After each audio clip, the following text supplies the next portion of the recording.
Hi there, my name is Lydia and I'm here today to talk with you about herniated discs. This health condition is sometimes called a slipped or ruptured disc and occurs in the discs between the vertebrae of the spine. Let's take a look at some bones to better understand our anatomy.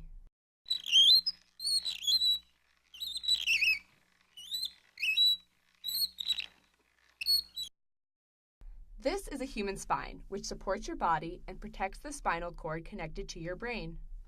It is made up of 33 stacked bones called vertebrae. There are 7 cervical, 12 thoracic, 5 lumbar, 5 sacral, and 4 coccygeal vertebrae. In the first 3 sections, each bone is separated by a soft intervertebral disc. The sacral and the coccygeal sections are fused, forming 2 separate bony sections. The intervertebral discs work to absorb shock, protecting the vertebrae, and allow the spine to bend and twist. Let's take a closer look at the intervertebral discs.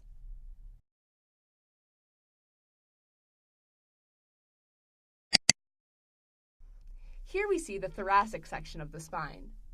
The basic parts of the vertebrae include the vertebral bodies in front, transverse processes on the sides, and the spinous processes in back. Each vertebrae has a large hole called a foramen, where our spinal cord is found. Nerves that connect to the rest of the body branch off from this cord. The intervertebral discs have 2 parts, the fibrous exterior called the annulus, and a gel-filled center called the nucleus. As we age, the discs become less flexible and more worn. If placed under enough strain while weakened like this, the soft nucleus pushes through the cracks in the fibrous annulus. As the disc bulges and herniates, it can press against nerves, causing pain or numbness. My neighbor Sonny knows firsthand the symptoms of a herniated disc, and his doctors are working hard to help him.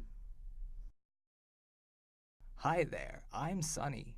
I love being able to go for walks outdoors and tend to my garden, but with this herniated disc, it's much more difficult to do the things I enjoy. A few months back, I started experiencing pain, numbness, and weakness in my shoulder and arm. But I hear a herniated disc in the lumbar region gives you more of these symptoms in your legs. I find it especially difficult to lift things and was real off balance. After seeing my doc, I started doing physical therapy and taking painkillers to relieve my symptoms. The doc said there were some other options, which could be muscle relaxers or cortisone injections.